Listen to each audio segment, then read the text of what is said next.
dikasihi Tuhan, baik yang onsite di gereja maupun online di rumah. Apa kabar? Luar biasa tentunya. Tema kita bulan Mei adalah janji Allah yang luar biasa, yaitu janji tentang Roh Kudus. Selamat beribadah. Tuhan Yesus memberkati.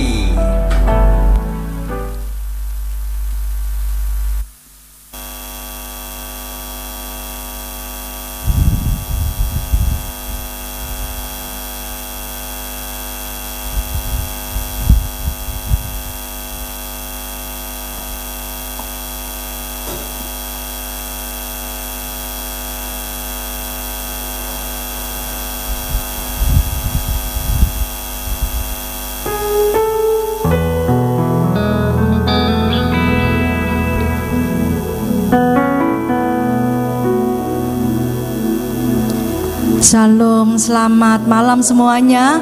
Saya juga menyapa saudara yang ada di rumah. Malam hari ini, mari kita bawa hati kita kepada Tuhan. Kita mengucap syukur atas berkat Tuhan selama ini.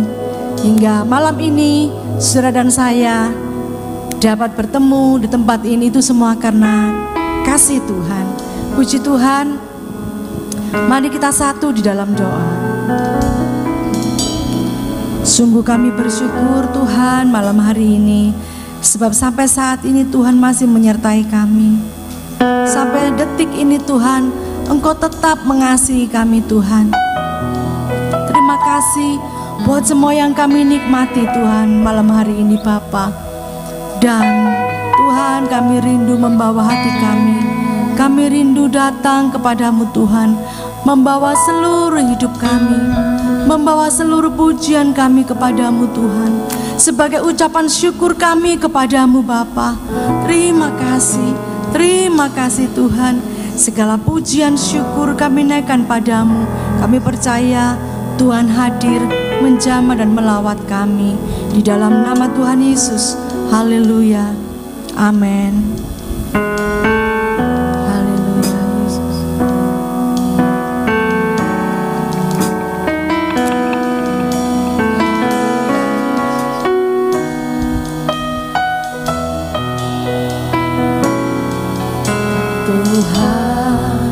Yang selamatkanku,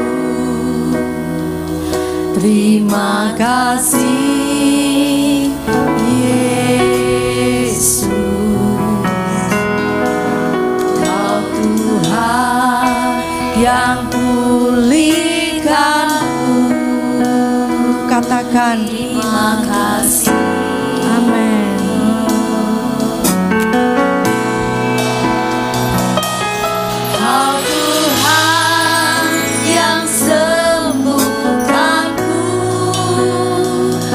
Terima kasih Yesus. Kau Tuhan memberkatiku. Katakan terima kasih. Sekali lagi dari awal, Kau Tuhan yang selamatkanku. Kau Tuhan yang selamatkanku. Terima kasih Yesus. Kau Tuhan yang pulihkanku. Terima kasih.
Hanya ini yang kami berikan kepadamu. Pujian dan syukur kami malam hari ini, Yesus.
Hanya Engkau yang kami sembah. Bahkan di tempat ini tidak ada nama lain selain nama Yesus.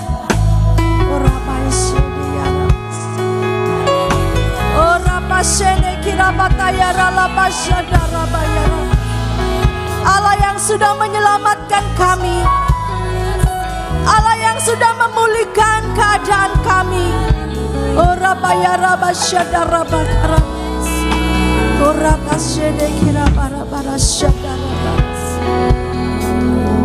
Yang ku sembah hanya Yesus, yang ku puja hanya Yesus.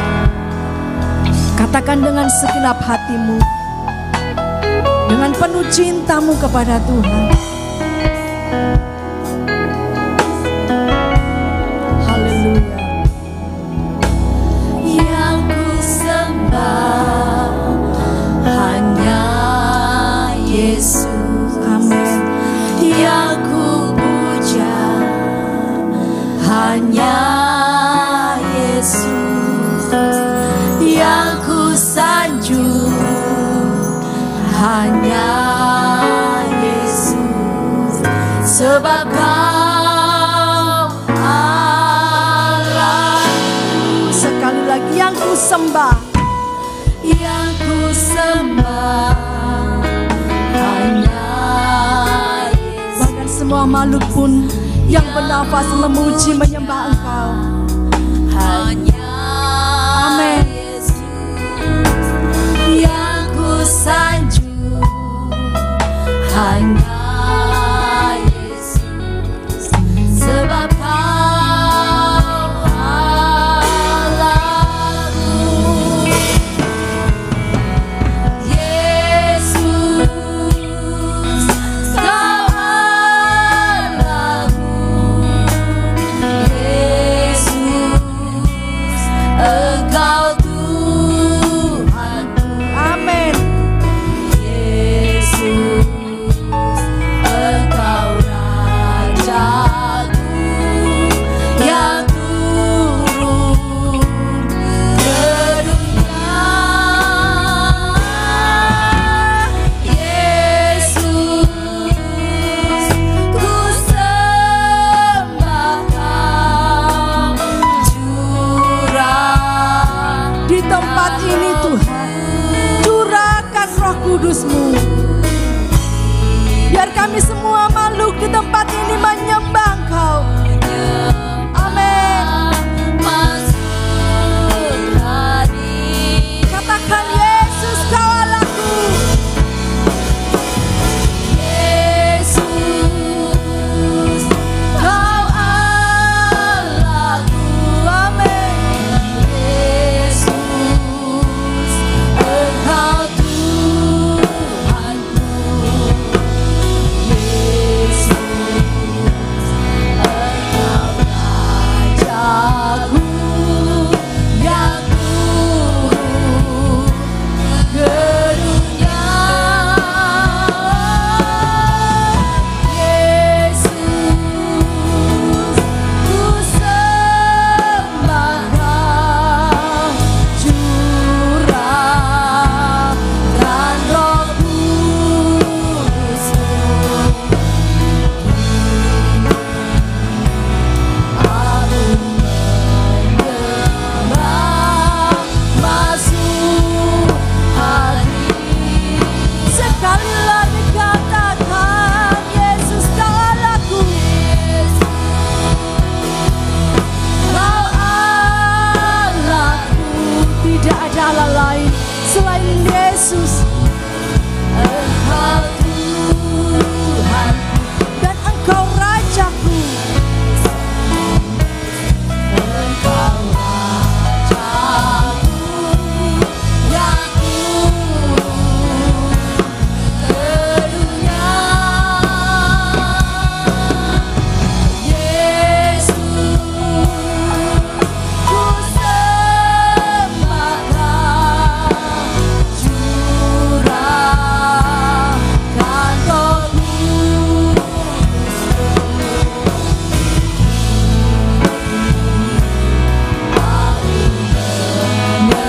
menyembah, masuk hadirat-Mu. Kini aku menyembah-Mu. Aku menyembah, masuk hadirat. Sekali lagi katakan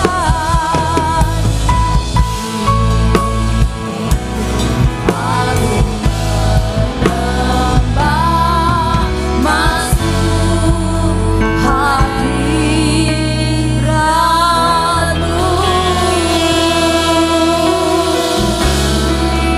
sebab tidak ada Allah lain, sebab tidak ada Tuhan yang lain, sebab tidak ada Raja yang lain selain nama Yesus,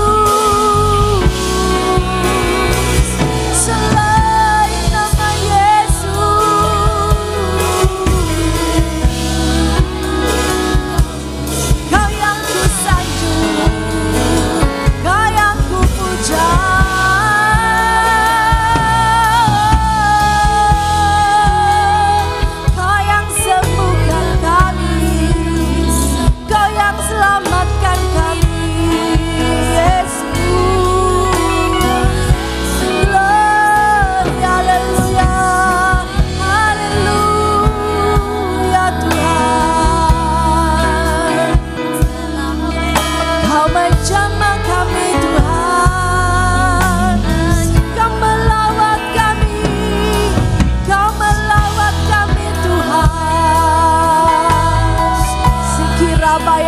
Rabas Kirapa Karabaya Shadarabata Karabaya Rabas Ya Rabaya Rabas Shadarababa. Kau Allah yang layak terima pujian kami, Kau yang kami sembah, Kau yang kami puja, Kau yang kami banggakan Tuhan. Beralabaya Shadarabaya Ya Rabaya Haleluya. Terpujilah namamu Tuhan. Di tempat ini Kau yang kami sembah, di tempat ini Kau yang kami tinggikan Tuhan. Oh Rabaya Rabaya Shadarabaya. Haleluya.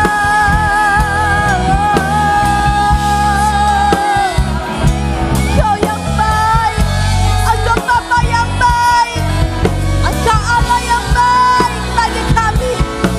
Oh Rabaya Shadarabaya.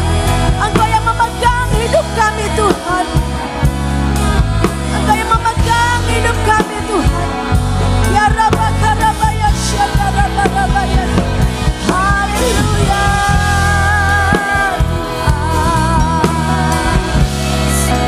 Segala pujian dan hormat bagimu, segala kemuliaan bagimu Tuhan. Haleluya.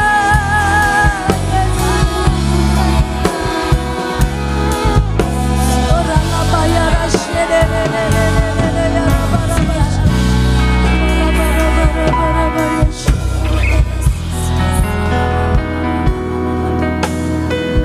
haleluya.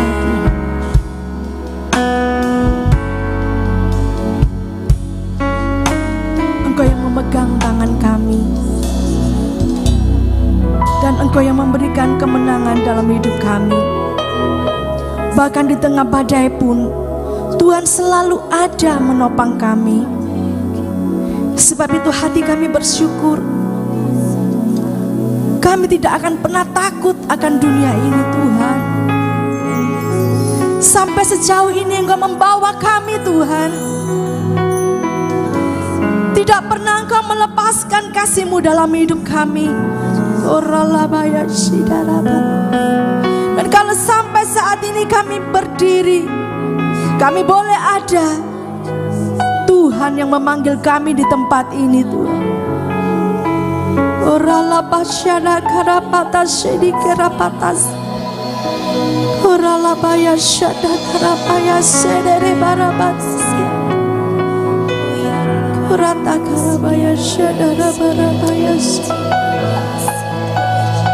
Mari Engkau yang disertai Tuhan, Engkau yang dikasihi Tuhan malam hari ini.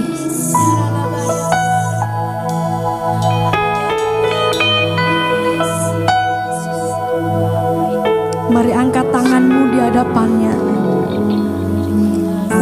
dan katakan dengan sepenuh hatimu, ku tidak takut. Haleluya. Ku tidak takut, sebab Kau besertaku. Amin. Ku tidak bimbang, sebab Engkau Allahku. Engkau meneguhkanku. Yes, amen. Bahkan menolongku. Kau batu karangku. Yesus Tuhan, Yesus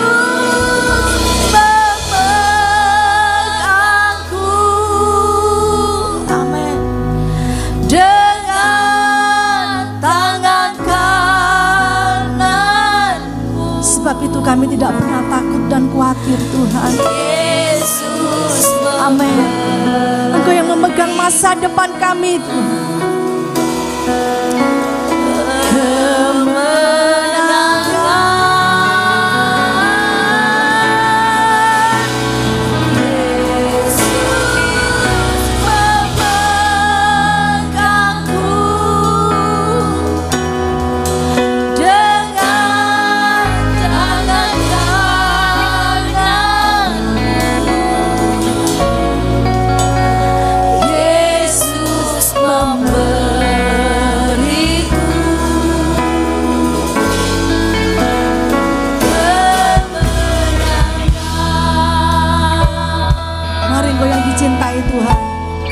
Dari awal, aku tidak takut.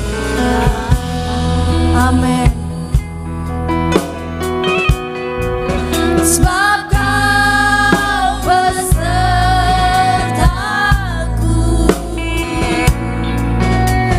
ku tidak bimbang. Sebab Engkau Allahku,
sorak-sorai yang paling dahsyat bagi Allah kita. Haleluya, haleluya, haleluya, haleluya, haleluya, haleluya, haleluya. Sebab janjimu ya dan amin buat setiap kami. Engkau berjanji Engkau akan terus membawa kami dari satu kemenangan kepada kemenangan yang lain, Tuhan. Dan kiranya kami mau terus menghidupi setiap janjimu, Bapa. Terima kasih sebab Engkau Allah yang terikat dengan janjimu. Ketika Engkau berjanji, maka Engkau akan menepati setiap janjimu buat setiap kami. Oleh karenanya Bapa, kiranya pengharapan kami di dalam Engkau terus teguh dan terus kuat, Tuhan. Situasi boleh terjadi, musim berganti musim, tetapi kami tetap melihat bahwa kesetiaan-Mu tetap ada buat setiap kami, Bapa. Terima kasih Tuhan, terima kasih. Berbicaralah malam hari ini Tuhan, apa yang menjadi nasihat-Mu buat setiap kami. Kami mau membuka hati kami, mengizinkan firman-Mu mencapai titik klimaks di dalam kehidupan kami, yaitu perubahan, Bapa. Dan ketika firman-Mu disampaikan, yang sakit mengalami kesembuhan, yang berbeban berat mengalami kelegaan oleh karena pekerjaan-Mu ada di tempat ini, Bapa. Terima kasih Tuhan, berbicaralah, kami siap mendengar apa yang menjadi nasihat Tuhan buat setiap kami. Di dalam nama Yesus, setiap kita yang siap dengar firman, sama-sama katakan amin. Silakan duduk Bapak Ibu. Terima kasih untuk rekan-rekan PAW. Ya, kalau mau duduk di bawah, monggo. Ya. Oke, shalom Bapak Ibu. Shalom. Ya, sebuah kemurahan malam hari ini saya boleh ada di tempat ini. Saya percaya semua karena kebaikan Tuhan. Amin. Nah, malam hari ini kalau Bapak Ibu suka tema, ya suka tema. Hari ini saya berbicara tentang ya agak lain. Biasanya doa malam itu biasanya bicara tentang kebanyakan doa malam itu bicara tentang kelegaan hati, ya. Sebab begini, bedanya kalau doa malam itu yang datang banyak, itu biasanya sedang lagi ada problem. Tapi kalau doa malam sedikit, seharusnya gembala sidang mengucap syukur di hadapan Tuhan. Kalau doa malam yang datang sedikit itu artinya begini, jemaat dalam kondisi baik-baik saja. Nah itu aja, sejuk aja. Nah hari ini saya akan berbicara tentang menjaga kesehatan jiwa saudara. Kenapa hal ini penting saudara, menjaga kesehatan jiwa? Sebab secara jujur saudara, kalau kita mau melihat keadaan sekarang ini bukan semakin baik, betul? Setuju Bapak Ibu?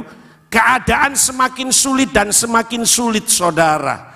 Dan tentunya saudara, ketika keadaan semakin sulit, maka mau tidak mau saudara itu banyak menyerang anak Tuhan saudara.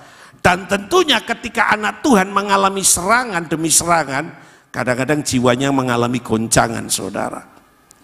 Ya, Alkitab katakan di dalam 1 Timotius, memang kita sedang hidup pada akhir dari sebuah zaman dan keadaannya memang semakin sukar. Amin. Jadi jangan berharap kalau keadaan dari tahun ke tahun semakin membaik Bapak Ibu, enggak. Keadaan dari tahun ke tahun akan semakin buruk.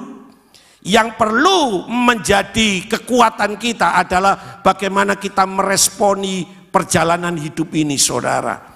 Ada dua rasul hebat, rasul penting sampai berdoa seperti ini saudara. Mari kita lihat saudara, dua rasul besar berdoa buat gereja Tuhan. Di dalam 3 Yohanes pasal yang pertama, 3 Yohanes pasal yang pertama ayat yang kedua, Rasul Yohanes berdoa buat setiap kita. Dikatakan demikian dalam 3 Yohanes pasal yang pertama ayat yang kedua, saudaraku yang terkasih, aku berdoa supaya engkau baik-baik dan sehat-sehat saja dalam segala sesuatu, sama seperti jiwamu baik-baik saja. Rasul yang kedua yang berdoa hampir sama dengan Rasul Yohanes, yaitu Rasul Paulus. Mari kita lihat dalam 1 Tesalonika pasal yang kelima ayat yang ke-23.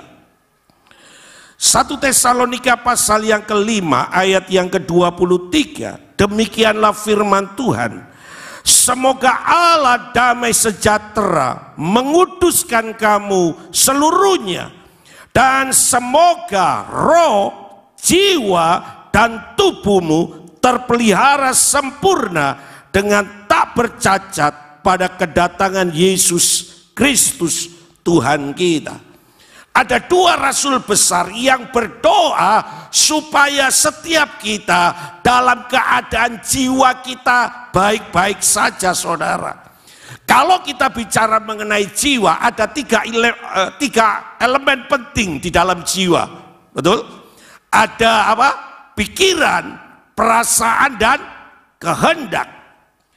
Nah, secara jujur saudara, ketika kita melihat situasi yang sedang terjadi, saudara, kesulitan demi kesulitan, persoalan semakin hari semakin besar, perhatikan, tiga unsur ini mengalami apa, saudara? Serangan, betul? Pikiran kita, saudara, hari-hari ini, saudara, gimana caranya supaya keluar dari keadaan seperti ini? Yang tadinya dulu berpikir dalam pekerjaannya baik-baik, yang penting tiap bulan ada gaji yang masuk, tenang. Tapi sekarang saudara keadaannya seperti ini. Bahkan ada suami yang bilang kepada istrinya, "Ma, jangan cuma aku yang kerja, Ma. Mikir," gitu ya. Kata Cak Lontong itu apa? Mikir. Gimana caranya supaya ada pendapatan tambahan, Ma? Jangan cuma duduk di rumah, Ma. Padahal istrinya dalam hati mikir gini, saudara, batin, you know batin, saudara, Papa mau kayak gaji sakmono, aku yo mikir loh, Pak, gimana caranya gaji ini bisa habis dalam 30 hari. Emang situ aja yang mikir. Pikiran sedang diserang, perasaan saudara dimainkan dengan situasi yang terjadi, betul? Ketika melihat keadaan mulai apa? Mulai menggerutu. Katanya ikut Tuhan baik, katanya ikut Yesus senantiasa diberkati, katanya rajin beribadah, Tuhan menyelesaikan segala sesuatu. Katanya kalau rajin berdoa, maka Tuhan angkat persoalanku. Ternyata kok kayak gini. Perasaan diserang. Kehendak saudara. Ketika rasanya keadaan tidak baik-baik, saudara, ya, ketika kita lihat rekan kita dalam berbisnis diberkati, wah, ada satu kehendak yang luar biasa. Gimana caranya supaya aku bisa bekerja seperti dia, dan kalau bisa customernya dia beralih kepadaku. Saudara, hari-hari ini secara jujur jiwa kita sedang mengalami apa?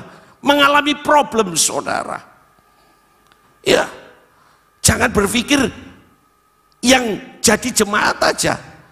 Jangan berpikir kalau itu hanya menyerang kepada jemaat yang, maaf kata, rohaninya biasa.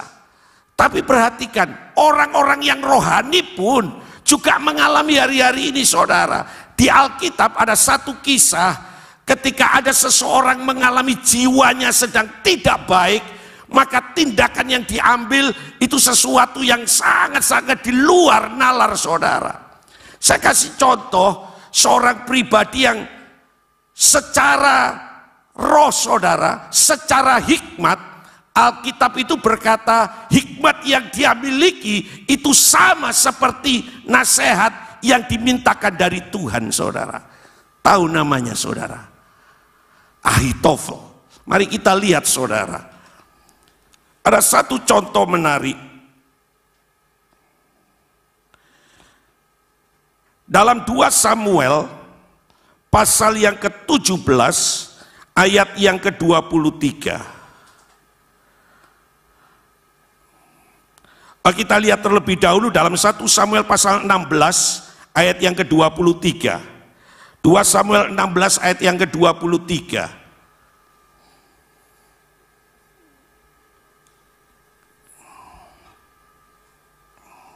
Pada waktu itu nasihat yang diberikan Ahitofel adalah sama dengan petunjuk yang dimintakan daripada Allah. Demikianlah dinilai setiap nasihat Ahitofel, baik oleh Daud maupun oleh Absalom. Ahitofel ini adalah penasehat dari Raja Daud, saudara. Seorang yang punya hikmat yang luar biasa. Bahkan setiap nasihat dari Ahitofel ini dibilang oleh Daud sama Absalom itu sama seperti petunjuk yang datangnya dari Tuhan. Ini artinya bukan orang sembarangan, amin. Ini punya ketajaman roh yang luar biasa, Bapak Ibu. Ini kepalanya sudah di surga, tinggal kakinya aja. Tinggal dia lompat sudah tinggal di surga, saudara. Ini orang top, saudara.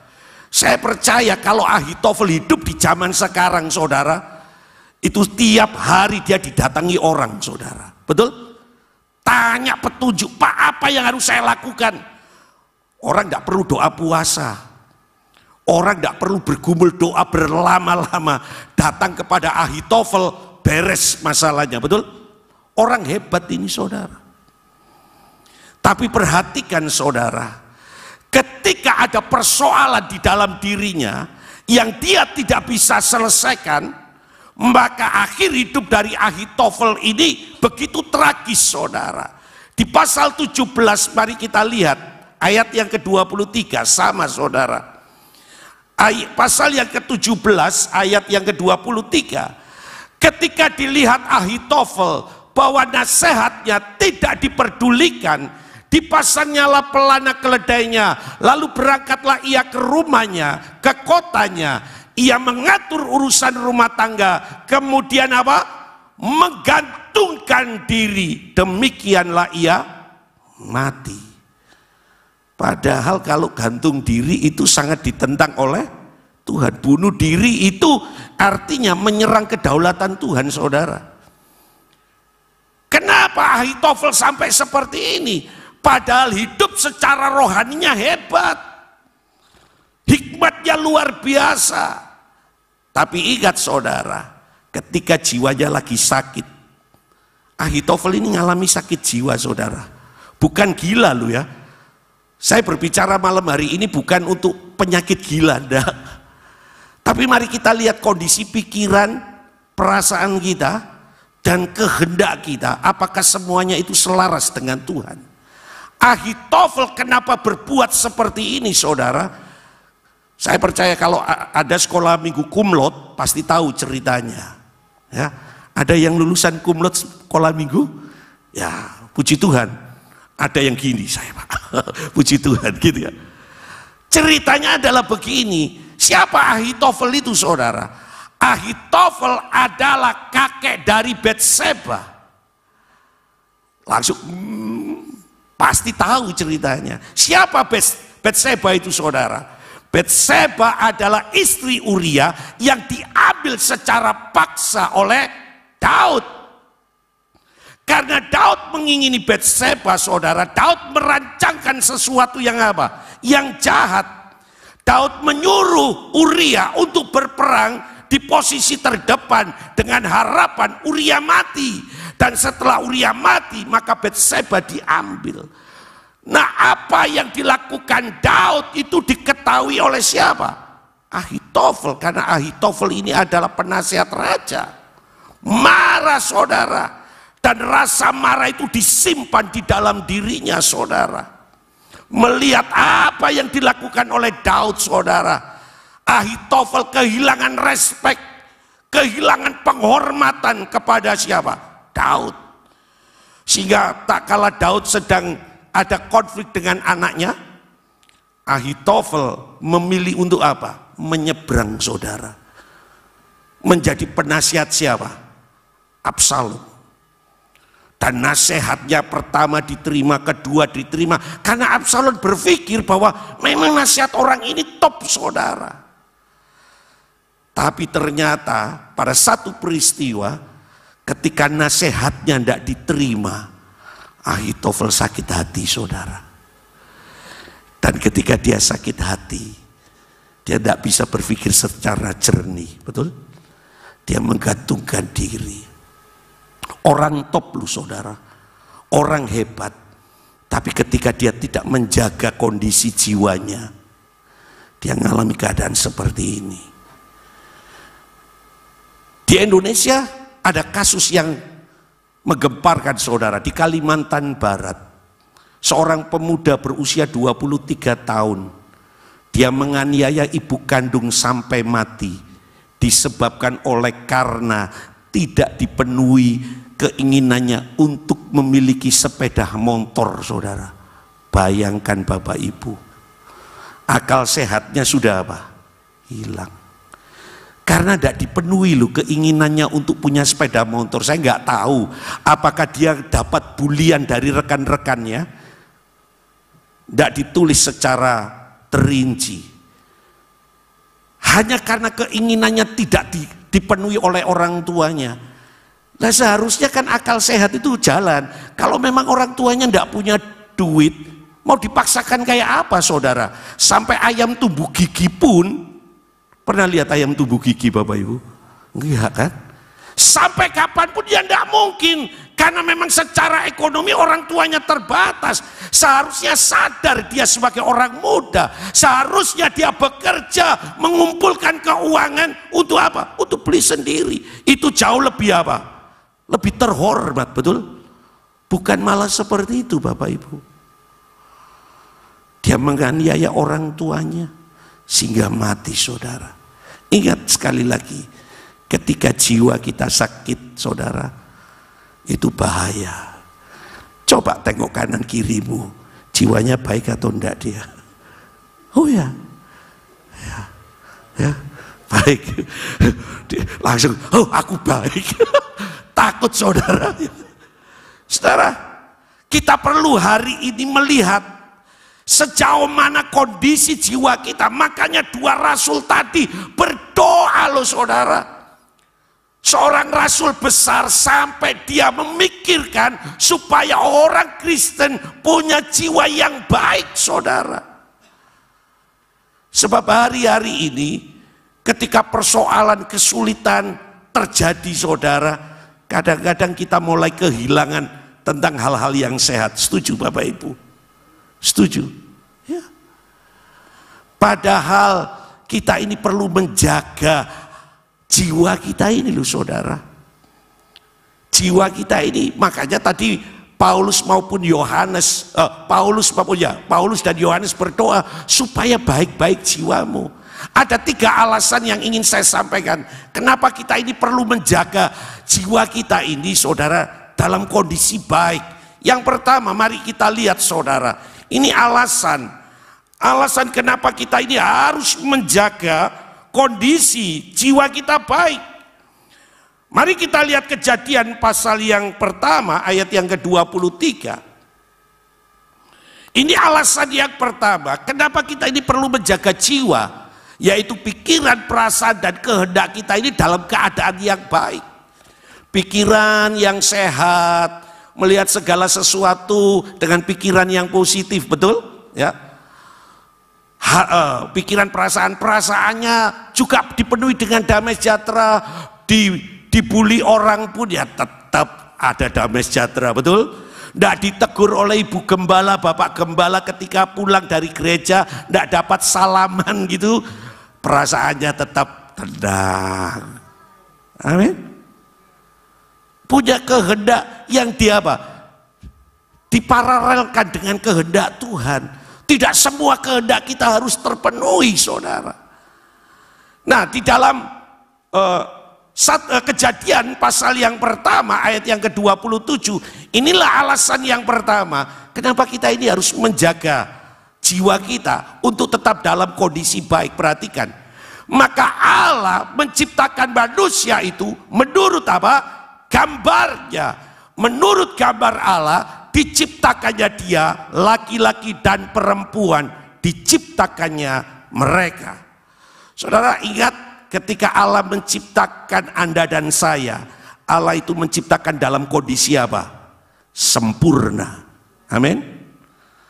Sekalipun dalam ada kasus tertentu memang ada orang yang diciptakan ketika dia lahir dia mengalami kecacatan, tapi itu kan tidak sebanding dengan semua penduduk di dunia.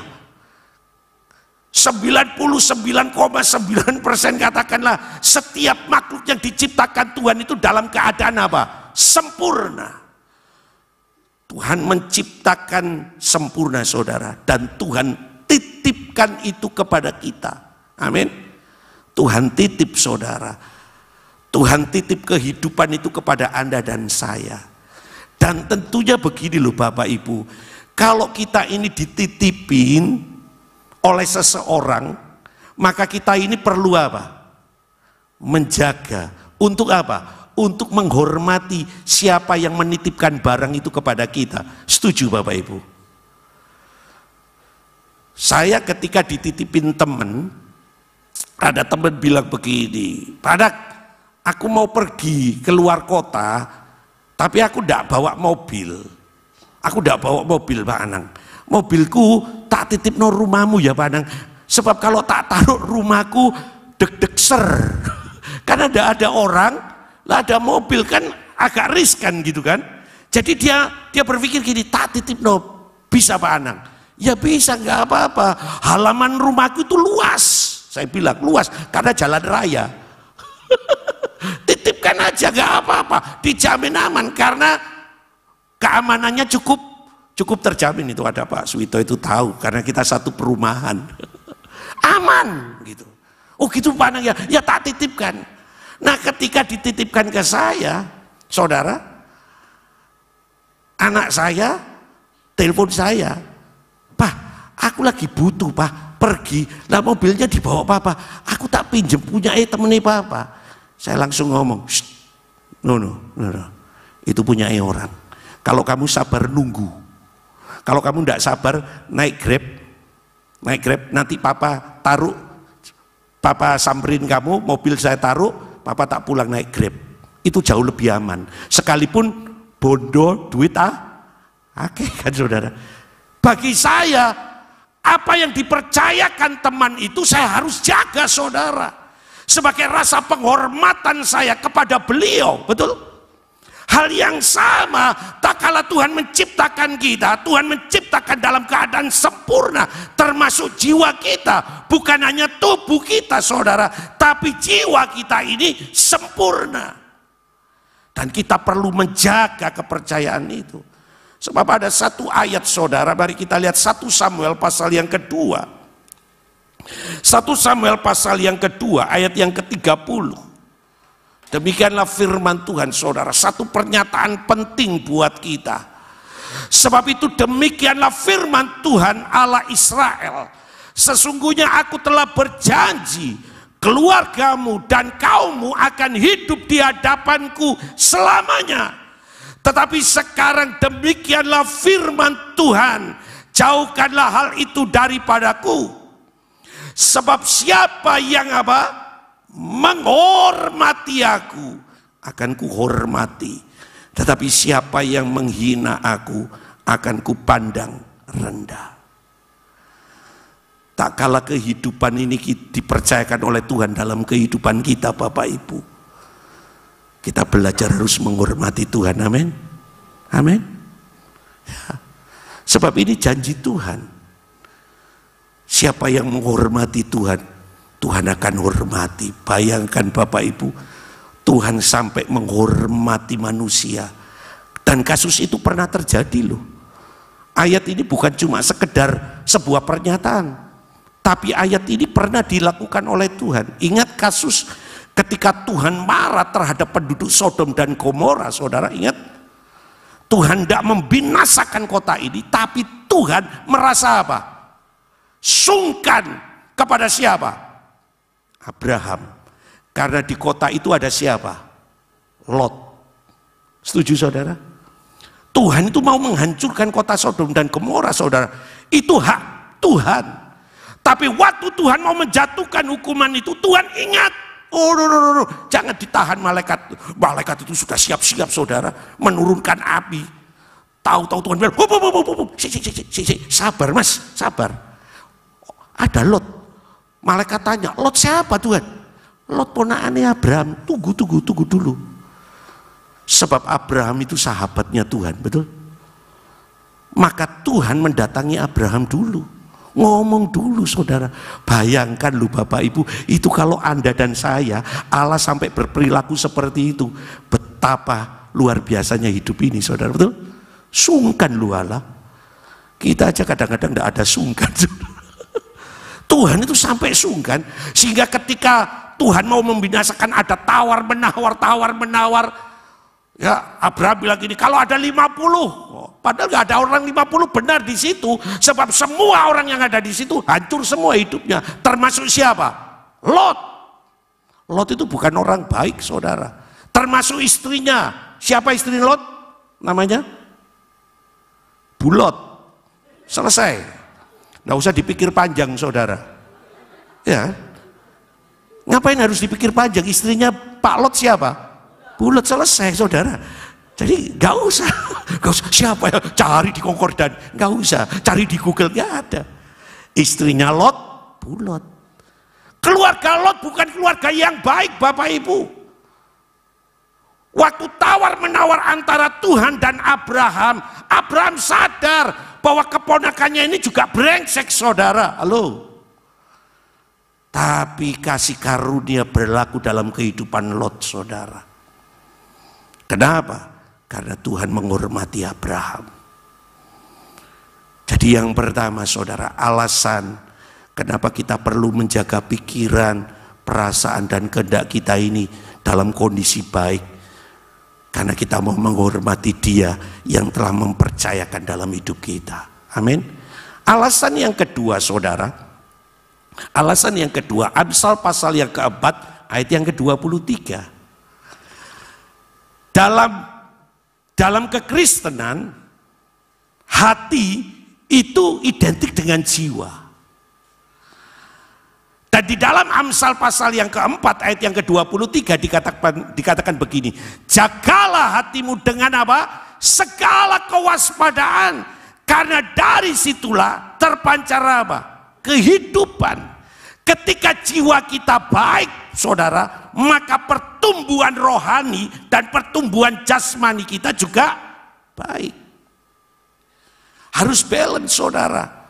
Jangan cuma mikir pertumbuhan jasmani yang baik. Tadi pagi ini ada sepupu istri saya, jadi nanti setelah ini saya balik lagi ke Surabaya jemput istri saya, karena saya tinggal di Surabaya. Karena tadi pagi ada acara pemberkatan di salah satu gereja di PTC, karena memang dia jemaat di situ.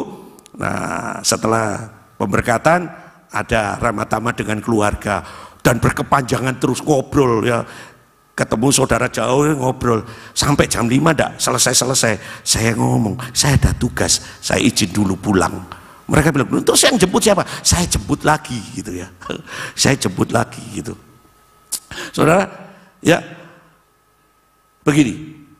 Yang kedua itu bicara mengenai apa tadi? Bertumbuh secara jasmani dan rohani. Waktu saya ketemu saudara-saudara dari omnya istri, saya itu di semoni saudara. You know semoni saudara? What is the meaning semoni?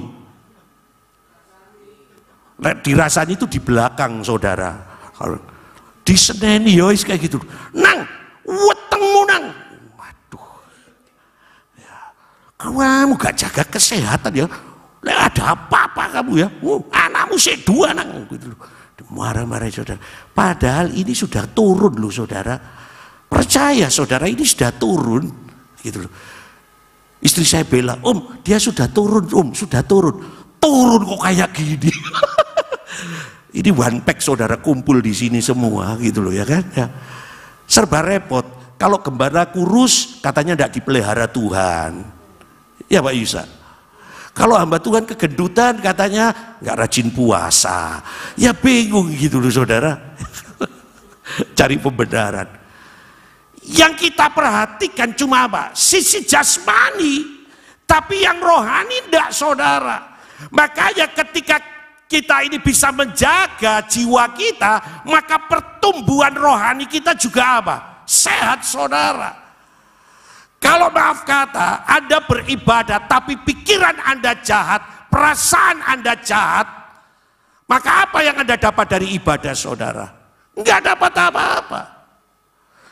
Tapi ketika kita datang, pikiran kita dipenuhi dengan damai sejahtera, hati kita, perasaan kita tenang, kita punya kehendak yang selaras dengan Tuhan, maka pertumbuhan rohani ketika kita dengar firman itu, kita bisa mantuk, saudara, betul ya, betul. Tapi coba, kalau jiwanya lagi tidak sehat, ketika ada firman Tuhan datang, ki pendeta kok nyerang terus sih? Hah? Kok ngakimi tok aja sih? Masih ngomong Bu Evi, gak usah diundang apa? Hah? Kenapa ada jemaat yang seperti itu? Sakit saudara. Iya. Tapi kalau jemaat yang sehat, setiap firman, Alkitab itu kan bilang, Yesaya pasal 55 ayat yang ke-11, setiap firman yang keluar dari firman Allah itu tidak akan pernah kembali dengan sia-sia, tapi dia akan mengerjakan sesuatu yang dikehendaki, yang disuruhkan kepadanya. Dikehendaki itu disuruhkan, saudara. Thank you untuk multimedia. Saudara, setiap firman Tuhan yang datang dalam diri kita itu karena Tuhan, saudara. Amin. Tapi kalau orang sedang mengalami sakit jiwa, saudara, sakit jiwa tidak gendeng loh, saudara, tidak. Ya. Dia akan apa? Tidak nyaman. Dengar firman Tuhan yang bicara mengenai hal-hal yang coba menyongkel zona nyamannya, marah saudara. Tapi kalau orang datang dengan jiwa yang sehat, firman Tuhan keras kayak apapun, dia akan berkata begini, terima kasih Tuhan, aku hari ini diingatkan. Responnya berbeda. Setuju Bapak Ibu? Jadi kenapa kita perlu menjaga jiwa kita? Karena kita harus belajar menghormati Sang Pemberi. Amin. Yang kedua, ketika kita menjaga jiwa kita untuk tetap sehat, maka kita ini mengalami apa? Pertumbuhan yang normal. Nah, kalau pertumbuhan kita baik, saudara, maka yang ketiga ini mari kita lihat, saudara. Di dalam 2 Korintus pasal yang pertama, ayat yang ketiga sampai ayat yang keempat. 2 Korintus pasal yang pertama, ayat yang ketiga sampai ayat yang keempat. Terpujilah Allah, Bapa Tuhan kita Yesus Kristus, Bapa yang penuh belas kasihan dan Allah sumber segala penghiburan, ayat yang keempat, yang menghibur kami dalam segala penderitaan kami, sehingga kami sanggup menghibur mereka yang berada dalam bermacam-macam penderitaan dengan penghiburan yang kami terima sendiri dari Allah. Saudara, yang ketiga Bapak Ibu, dasar kenapa kita ini perlu menjaga jiwa kita agar jiwa kita ini tetap sehat. Ketika kita bertumbuh, saudara, sehat, tubuh jiwa roh kita ini sehat, maka cara pelayanan kita pun juga apa? Sehat. Kita sadar bahwa kita dipanggil bukan untuk jadi penikmat berkat, amin. Tapi kita dipanggil untuk jadi berkat. Dan ketika kita belajar untuk melayani orang lain, oh kita itu sangat nyaman, saudara. Coba bayangkan kalau jiwanya tidak sehat, pelayanannya, saudara. Ketika ini tidak terjadi di sini, ini terjadi di Afrika bagian pedalaman, saudara. Ya. Ini saya kasih contoh WL aja. WL di gereja itu mungkin ada 4 gitu, ya 4, sehingga setiap minggu orang pasti bertugas. Tahu-tahu saudara terima si A ini, saudara terima jadwal, dan ketika dia terima jadwal, lu gendeng be, sampai ngomong sama kertas ngomong kayak gitu, lu gendeng be, masa aku sebulan iki ping 3 rek, lek sing lain iki nang ndi iki, lu aja koyo ngene rek. You know bahasa saya ya. Ya apa iki, langsung telepon koordinator praise and worship. Loh, Mas, iki apa? Aturannya kan harusnya satu-satu. Diberitahu sama koordinator, Bu, yang 2 orang itu lagi ada di luar kota, Bu. Dia sudah memberitahu. Loh, lek carane koyo ngene aku ya mending keluar kota ae. Saudara, Dia melihat pelayanan itu sebagai apa? Beban. Rasanya ketika dia dapat tanggung jawab untuk memimpin sebulan 3 kali, sakit saudara. Padahal kalau jiwanya sehat, ketika dia lihat, puji Tuhan, Tuhan kasih aku kesempatan untuk melayani dia lebih dan lebih lagi. Halo? Sehat pikirannya saudara.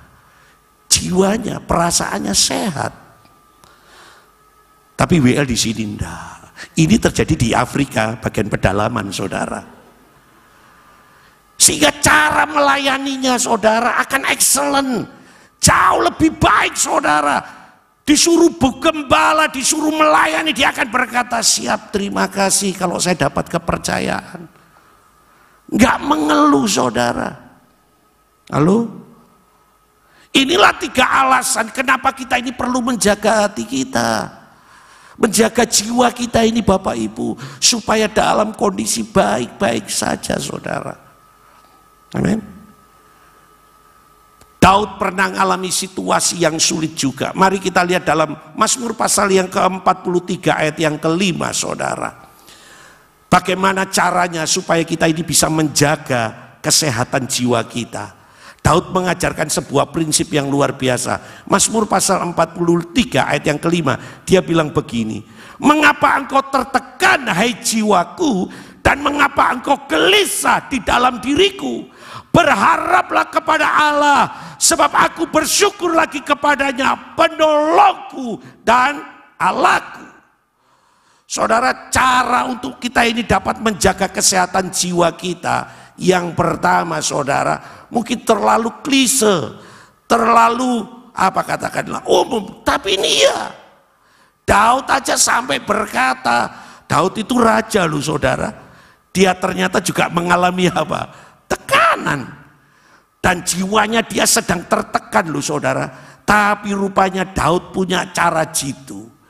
Ketika Daud mengalami tekanan, ketika jiwanya nggak baik, yang pertama yang dia lakukan adalah datang kepada Tuhan.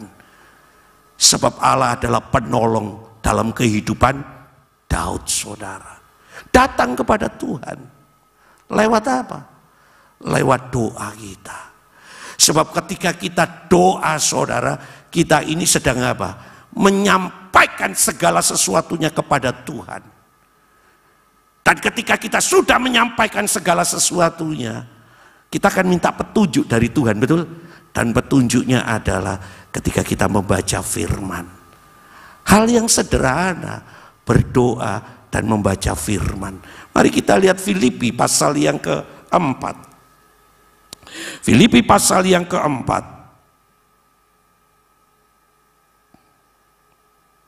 Ayat yang ke-6 dan yang ke-7.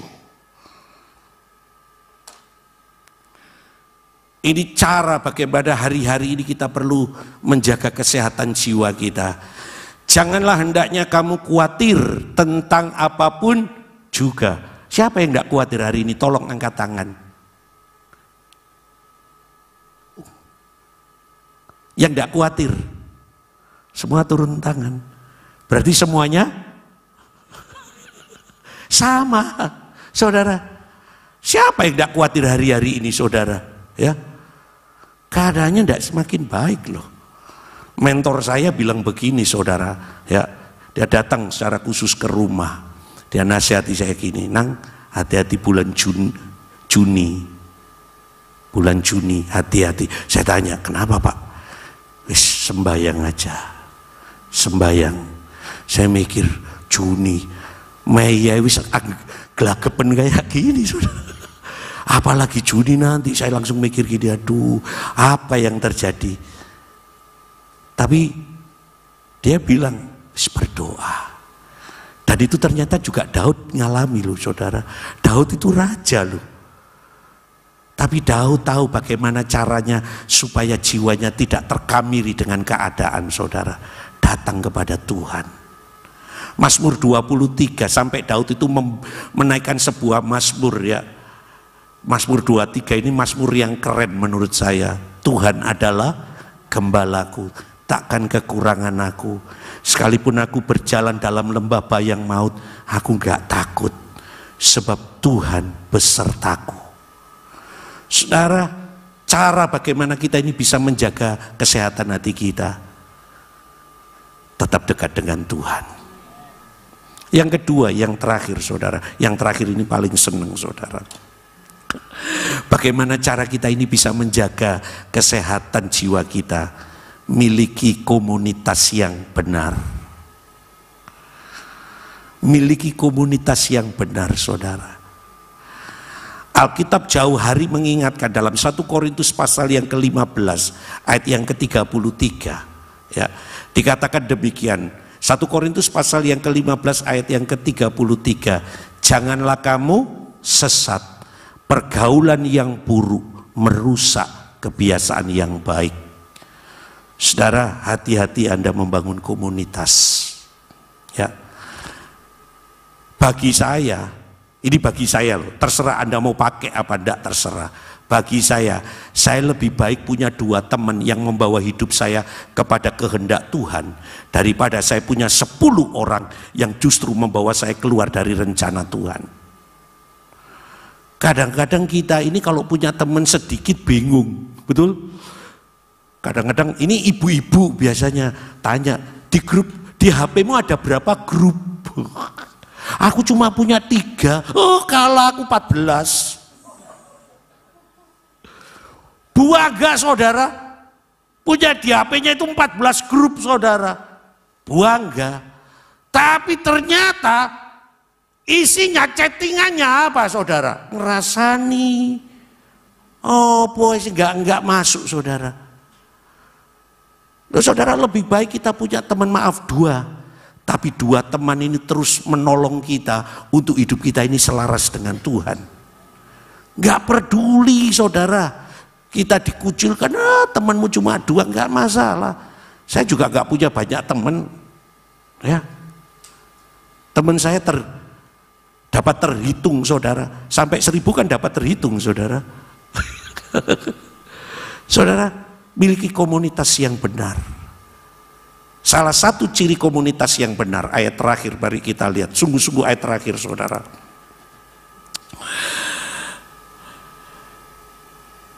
Dalam 1 Tesalonika 5 ayat yang ke-11. Inilah ciri komunitas yang benar saudara. Dikatakan, karena itu nasihatilah seorang akan yang lain dan saling membangunlah kamu seperti yang memang kamu lakukan. Komunitas kita adalah orang-orang yang saling apa? Menasihati, membangun, bukan meruntuhkan, bukan menjatuhkan saudara. Jadi ini untuk menjaga kesehatan jiwa kita. Inilah yang Tuhan mau supaya keadaan kita ini baik-baik.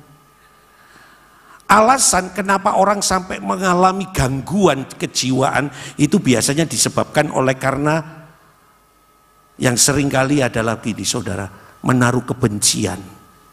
Seperti Ahitofel tadi, ya, ada kepahitan yang tidak terselesaikan, ada roh amarah yang tidak terselesaikan saudara, ada rasa dendam yang tidak terselesaikan saudara. Nah, hal-hal semacam inilah yang apa? Mengkamirkan hidup ini loh saudara. Makanya kita perlu apa? Perlu beres. Tidak ada rasa dendam dengan seseorang, tidak ada rasa kepahitan sama seseorang. Nah, ini kita harus merdeka dalam hal-hal semacam ini, amin. Selama hal-hal ini masih tinggal di dalam diri kita, saudara, percayalah, jiwa Anda akan mengalami kesakitan. Kita perlu merdeka, amin. Oleh karenanya malam hari ini saudara, kalau ada rasa tidak enak di dalam diri kita terhadap teman, terhadap rekan sepelayanan, terhadap suami, terhadap istri, terhadap anak, terhadap mertua, yuk kita hidup dalam damai saudara, amin. Supaya apa? Baik keadaan kita. Kalau itu terus terpelihara di dalam diri kita, saudara tidak akan pernah mengalami lompatan pertumbuhan. Makanya kadang-kadang saya itu heran begini, maaf, Ada orang Kristen yang baru 1 tahun, tapi perjalanan rohaninya itu cukup hebat. Tapi ada orang Kristen sejak lahir saudara, dia tidak owek loh, langsung glory haleluya. Sampai umur 50, waduh, hidupnya nggak bertumbuh. Nggak bertumbuh sama sekali. Kekristenannya up and down terus. Nggak ngalami saudara. Yang lainnya teman-temannya melayani, teman-temannya ngalami hal-hal yang luar biasa, dia tetap stagnan saudara.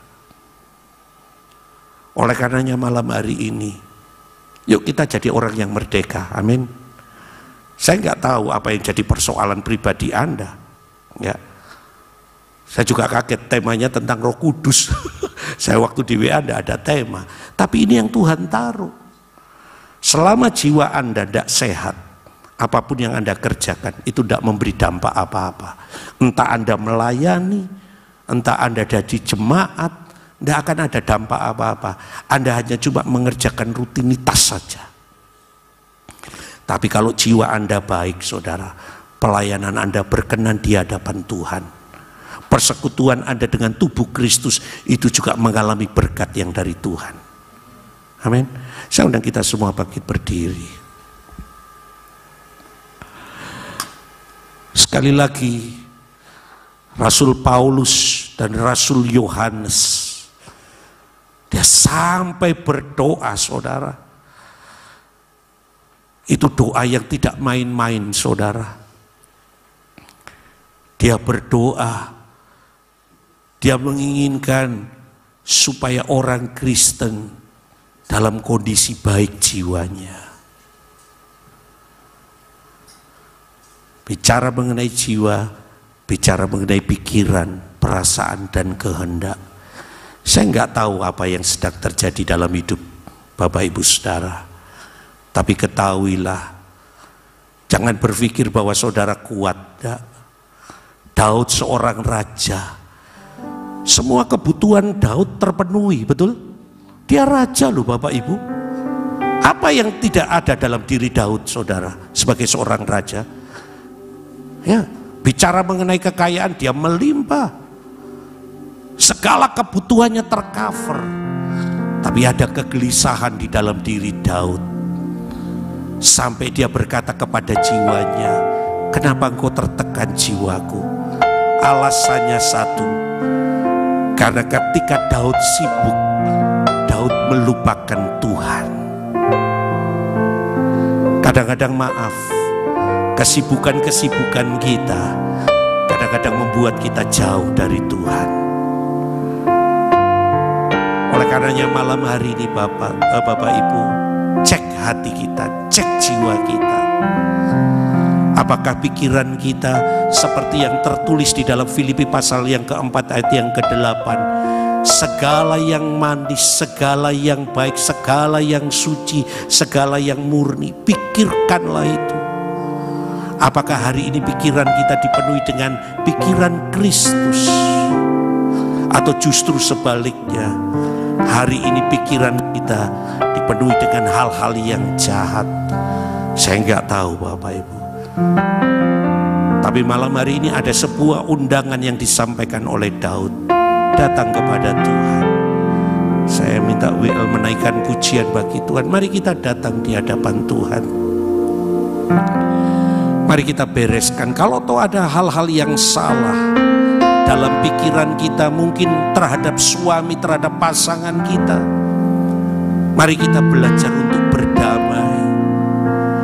Kalau toh ada perasaan-perasaan marah karena lihat sikap suami, lihat sikap istri, lihat sikap anak, lihat sikap mertua, ada rasa marah. Hari ini mari kita datang dan berkata, ampuni Tuhan, aku mau jadi orang merdeka.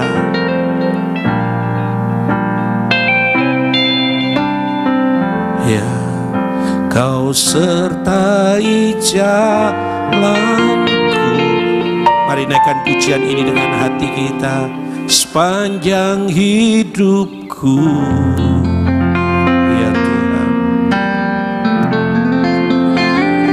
hanya dekat padamu.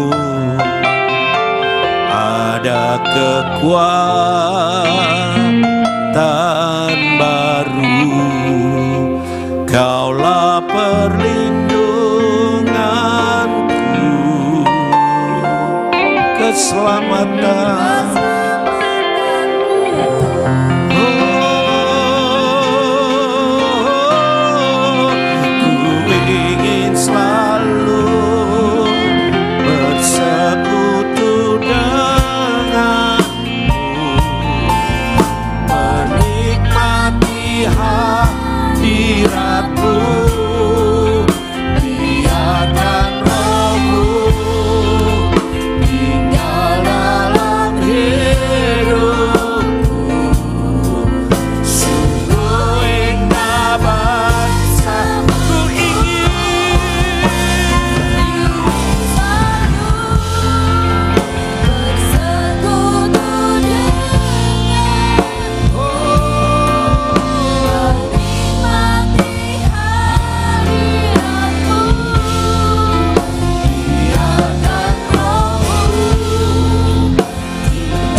Dalam Mazmurnya Daud berkata, lebih baik tinggal 1 hari di pelataranmu daripada 1000 hari di luar perkemahanmu.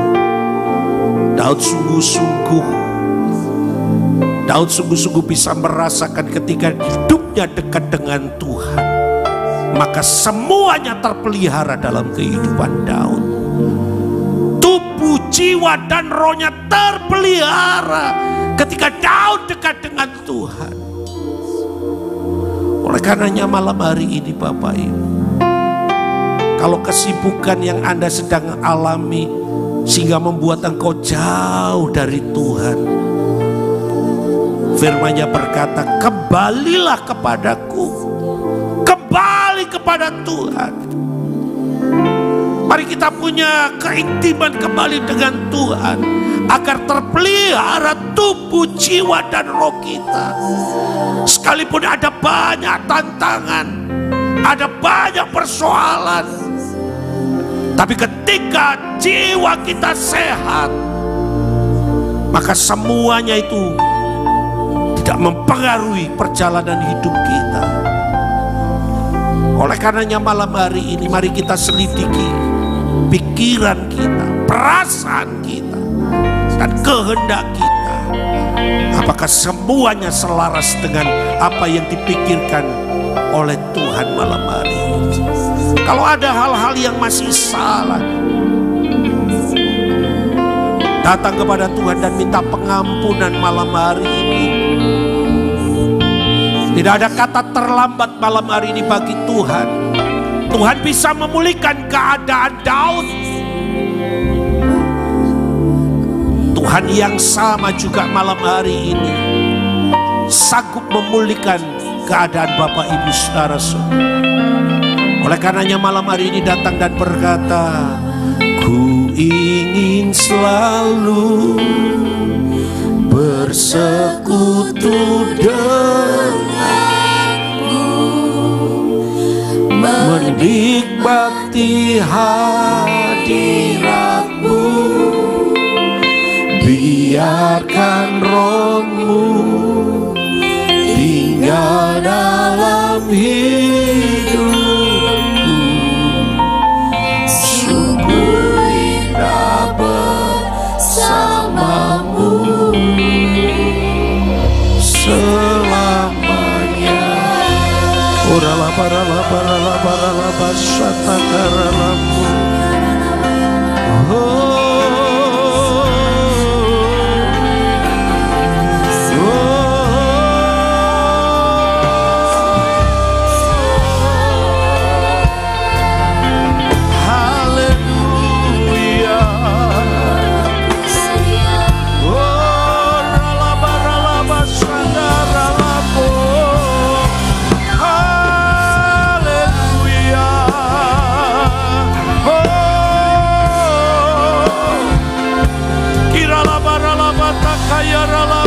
Sandi Tuhan, haleluya, haleluya. Dia ada di tempat ini, Dia hadir malam hari ini.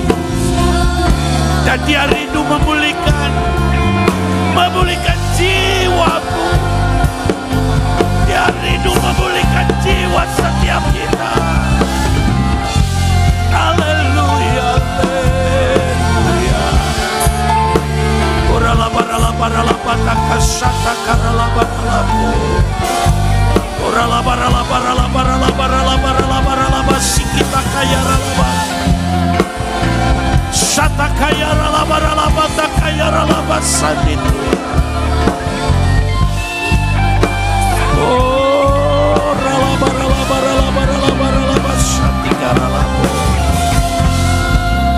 haleluya.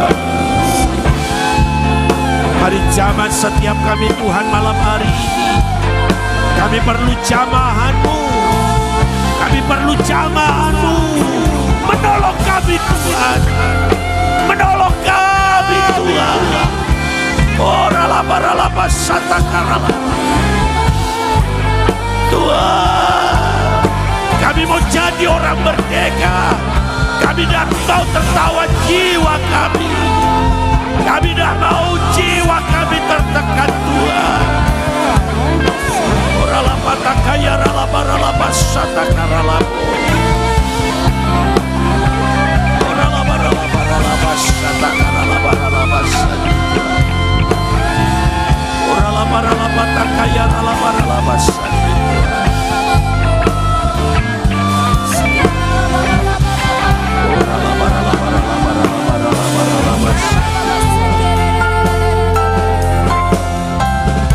Kalau Bapak Ibu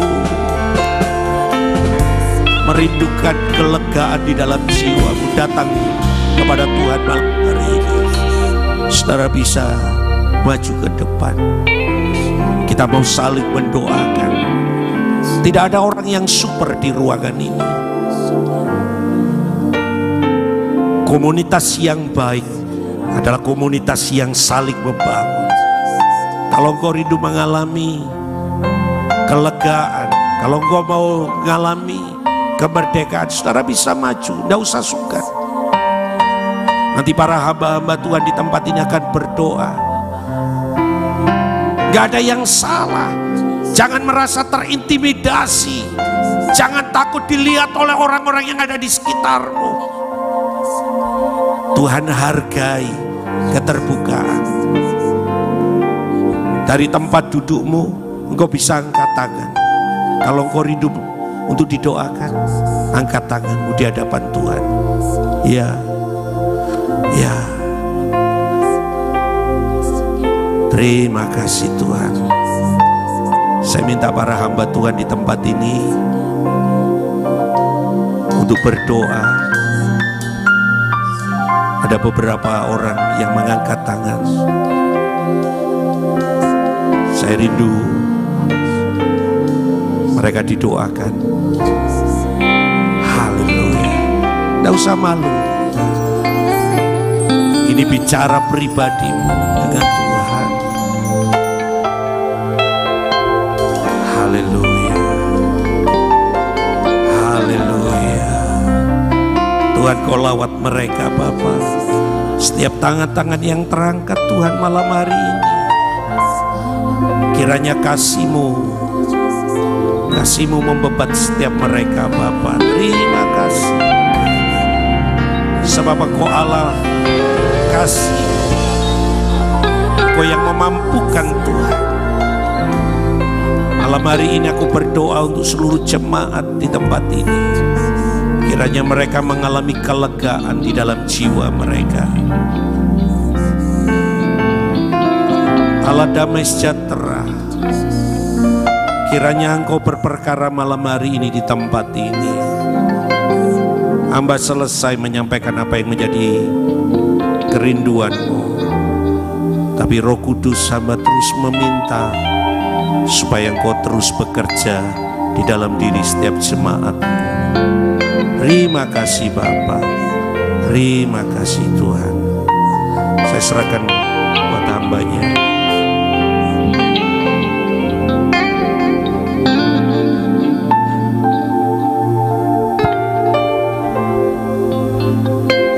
Ora masyata karamas.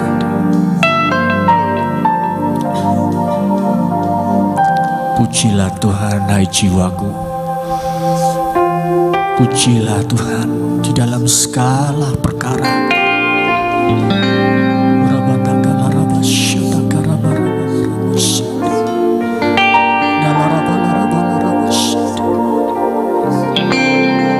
Terima kasih buat lawatan-Mu Roh Kudus.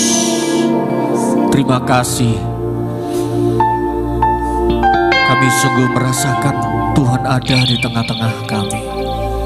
Kami sungguh merasakan betapa baiknya Engkau Tuhan. Terima kasih Bapa, terima kasih.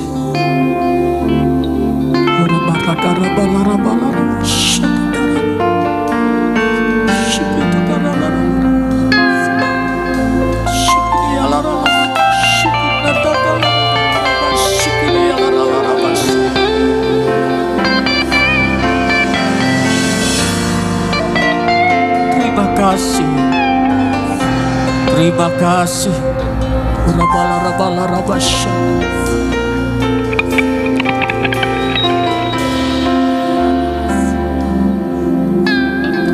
Biarlah Tuhan malam hari ini Engkau yang menyempurnakan ibadah kami. Engkau yang menerima, Engkau yang mendengar semua doa permohonan kami. Engkau yang mendengar semua pujian dan pengagungan kami. Bahkan setiap kebenaran firman-Mu Tuhan yang menegur, menasehati dan memberikan kami firman Allah yang hidup, firman Allah yang tidak akan pernah kembali, tetapi firman itu akan bekerja, dan firman itu Tuhan yang akan bertumbuh dalam hidup kami dan membawa buah-buah di dalam kehidupan kami. Terima kasih Bapa, terima kasih Tuhan. Kami berdoa biar Tuhan memberkati hamba-Mu Bapak Pendeta Anang di dalam setiap pengembalaan, pelayanan, dalam semua usaha pekerjaan, dan bahkan dalam setiap apa yang dilakukan hamba-Mu ini Tuhan, beserta dengan keluarga, beserta dengan seluruh jemaatnya. Tuhan memberkati kembali. Kami berdoa malam ini Tuhan, kiranya Tuhan juga menolong kami Tuhan. Biar Tuhan, kami sangat bersyukur kepadamu malam hari ini. Tiba saatnya Tuhan Yesus, kami mengangkat tangan kami di hadapan-Mu. Dan kami menerima anugerah, kasih karunia daripada Allah Bapa yang di surga, cinta kasih daripada Tuhan Yesus Kristus, dan persekutuan Roh Kudus yang menyertai mulai malam hari ini, bahkan sampai Maranatha Tuhan Yesus datang kedua kalinya. Mari yang percaya terima berkat Tuhan, sama-sama kita katakan amin.